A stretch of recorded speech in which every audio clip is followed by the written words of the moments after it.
All right, let's see if I could make it through this whole episode with my voice still not 100%. And firstly, by the way, thank you to all of you for your well wishes last week when I made the announcement that due to allergies, I had laryngitis. And it happens to me every time this year, and I think everyone else goes through something of the sort.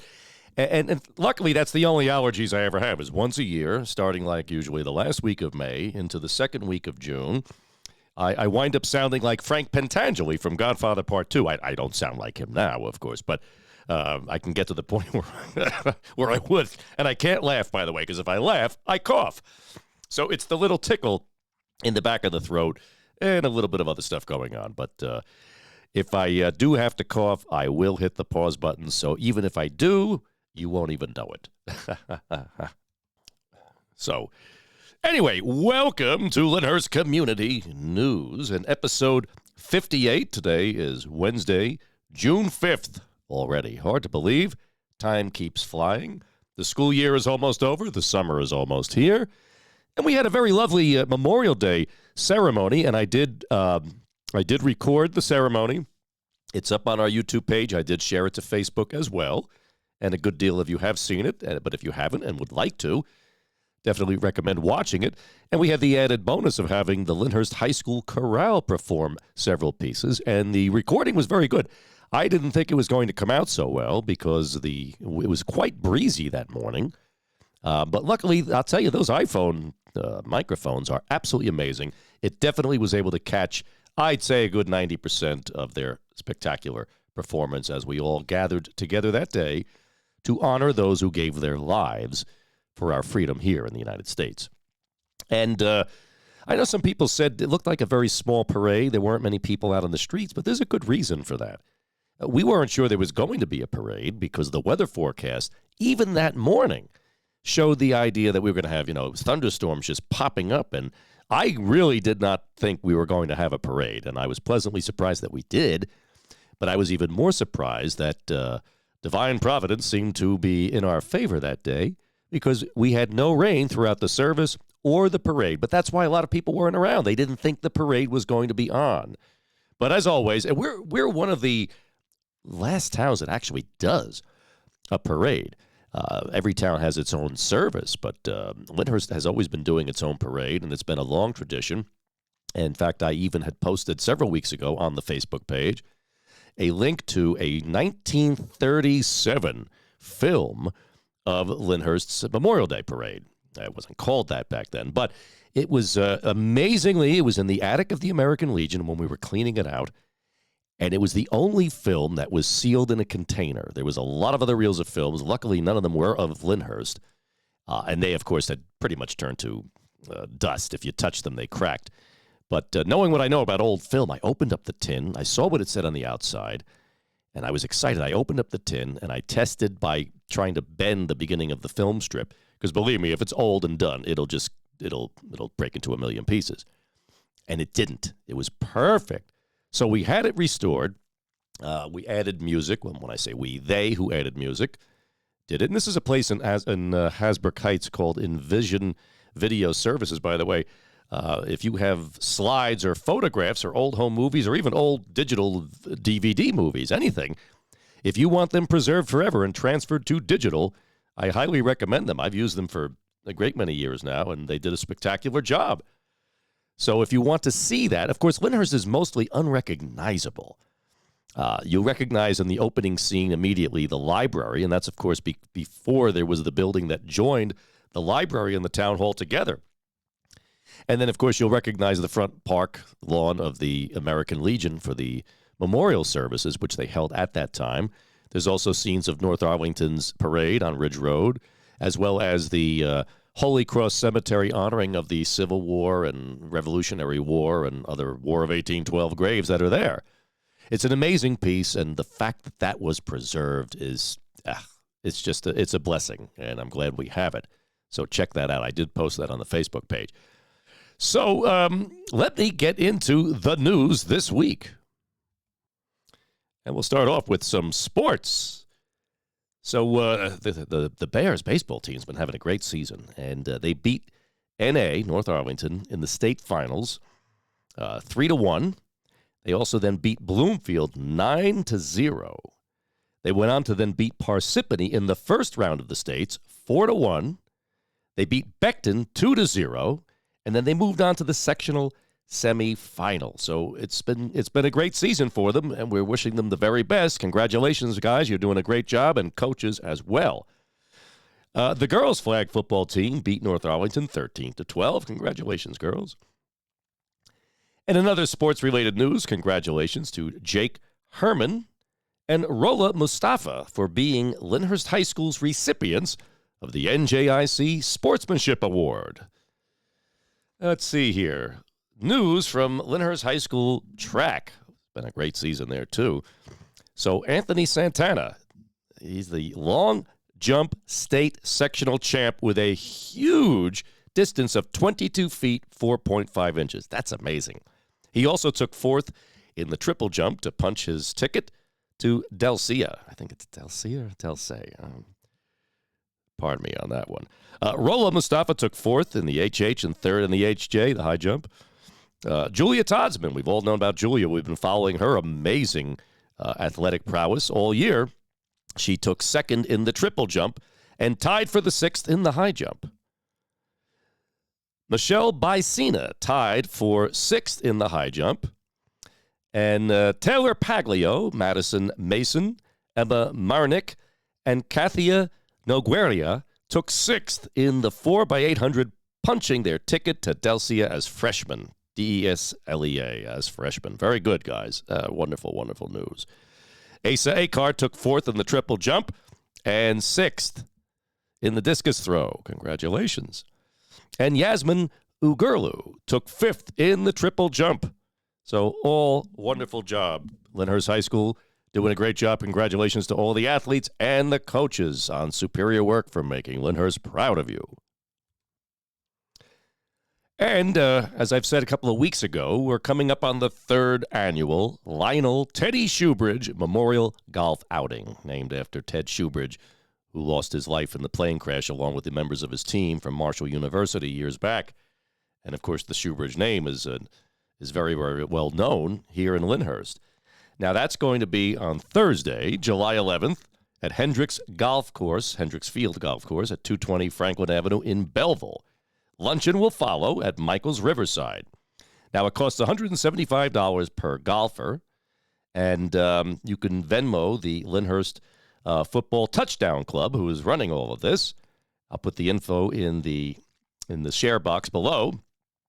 Now, the entry fee includes the green fee, a cart, a buffet, and bottled beer later on at Michael's Riverside, as well as raffle ticket for various prizes. So you can send an email to LFTDClub, that's the Lyndhurst Football Touchdown Club, at gmail.com. Again, I'll put that in the description box to reserve your spot, your foursome, no later, though, than June 20th. Time is running out. But they're also, and this is very important, they're also looking for whole sponsors, because this is really where they make their money. We do the same thing with the American Legion every year in the first weekend of October. And we really make our money on the whole sponsorships, because the $175 for golfer, by the time you pay out the golf club, the fee to the golf club, and the fee to use everything else, there's not much left over. So if you are interested in sponsoring a hole, again, email the Lyndhurst Football Touchdown Club at the address I'll leave down below. And it is a 501c3, so it's a charitable organization. Receipts will be provided, and your sponsorship is a tax deduction. All right, moving on here to some news from the Department of Public Safety, which is run by Mayor Robert Giangiarusso. He is the Commissioner of Public Safety, and he, along with Chief Richard Jarvis, who's Chief of the Lyndhurst Police Department, they have just announced that they are enhancing their access to the public to be able to report quality of life issues, code violations within the township. So residents and business owners now have real-time access to the Code Enforcement Division's new portal. Now, this portal, which is built into the township's website, has the ability to upload photographs, quality of life issues that may be observed within the township directly to the code enforcement inspectors. They encourage the public to share their observations with the code enforcement inspectors as they continue to safeguard the quality of life within the township. They have a blanket email address, which is qualityoflife@lyndhurstnj.org. I'll put that down below. And it was set up to reach all of the code enforcement staff simultaneously. But you could also call them by phone by calling 201-804-2480. Now, we have a very active and extensive code enforcement agency here in the township. And, when you drive around town, the overwhelming majority, I'd say 98% of the homes are well kept, well manicured. People take pride in their homes. They put a lot of hard work. But you'd be surprised how many non-owner occupied homes there are in town. And that includes a lot of one families, meaning that the owner doesn't live there. Instead, it is rented to tenants. And what happens sometimes, you have out-of-town landlords who, they don't live in town, and they either don't see the lawn, so they don't really know it's getting too high, or they may not care. We don't know. But so that's the whole point here, is getting the code enforcement officers out there. They'll always start out with a warning to bring it to the attention, and they'll always work with people, especially, there are older people in town, elderly people. They can't mow their own lawn anymore. And so, obviously, the town will always work with them. And, this is a good thing for Boy Scouts and high school kids to, go around and take care of some of these lawn needs that some of these elderly people may have. It's part of community, part of helping people. I know that in my neighborhood, too, there's some older people, and we're always helping one another out. If you're doing your lawn and your neighbor's lawn is right there and it's small, it'll take you another 5 minutes just to do a few runs of the lawnmower. But it's important to keep everything looking clean because, again, we don't want the broken window theory becoming a reality. It's obviously not going to, and that's where if one person's window gets broken, then the next house over has a tendency to let something else break, and so on and so forth. But luckily, we have a very good code enforcement agency, and we also have just a great town overall, very well kept. So I'll leave that information down. And so if you do have a home in your neighborhood that doesn't seem to be owner-occupied and the owner doesn't seem to really care, let them know, and they will investigate. And a letter will be sent, and they will work as best as they can in helping each person, each property owner, take care of their property in due time. Now, this is important, and this was something sent in to me from the Lyndhurst Historical Society. Now, the Little Red Schoolhouse, which is on River Road, it's been closed to visitors for the winter months, and that was because the heating system wasn't working. Now, upon inspection, it was determined that the system was beyond repair and needed to be replaced. Now that the weather is warmer, they plan to reopen the schoolhouse on the second and fourth Sunday of each month, starting on June 9th. So that's going to be coming up in a couple of days. And that's from 2 to 4 p.m. And that's the same as they've always done it. The second and fourth Sunday, they're open for 2 hours. And I highly recommend, especially if you have children, to go down there and learn about Lyndhurst history, and especially walking into a classroom. That was literally a real school, a one-room classroom. Kind of reminds you of Little House on the Prairie. It's a one-room schoolhouse, and Lyndhurst children went to school there. In fact, my great uncle, they have some things left over from students. They went there, and one of them was my great uncle, Basil Gadetti, who also then lost his life in World War I. So it's just a great place to learn about history, and it's a great place to bring your kids, especially on a weekend when you're looking for something to do. Now, they're trying to raise money for this. So the first of several fundraisers, when I say raise money, for the heating unit, the first of several fundraisers to raise money for the upkeep and repairs of the schoolhouse will be a clothing drive, and that's going to be this Saturday, June 8th, with a drop-off of donations between 10 a.m. and 3 p.m. at the schoolhouse.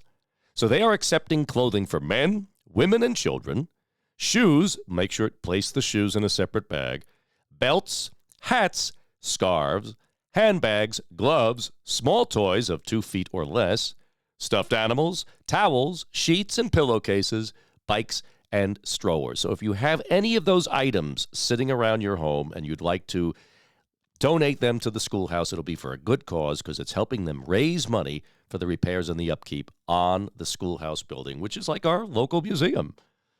I'll leave that information again in the in the utility. I'm reading something else.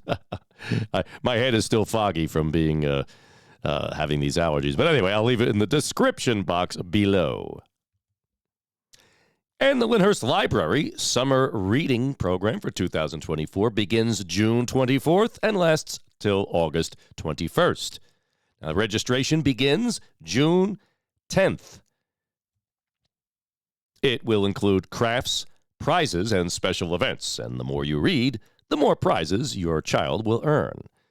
So to register, stop by the Children's Room, which is in the basement of the library, or call 201-804-2478, extension 3. All right, and as we approach the summer months, news does tend to get quiet in town. Of course, the biggest thing happening will be the Music Under the Stars, which is our greatest annual tradition.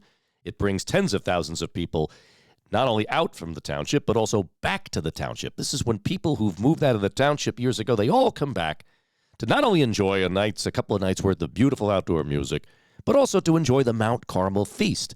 We close off all of Delafield Avenue, and it's just a wonderful time. It's like bringing the Jersey Shore Boardwalk to Lyndhurst for those 4 nights. It brings families and friends together. It's a wonderful thing. And, of course, the concert series is completely free. Free to the people who attend, of course. It's supported, luckily, through multiple sponsorships, one of whom, the biggest of whom, is Generally and Sarah ShopRite. So we'd like to thank all the sponsors for making all this possible every year. So don't forget about that. And I will review once again what bands and what acts will be playing from that Wednesday to Saturday night, with Saturday night traditionally always being the busiest and the biggest night.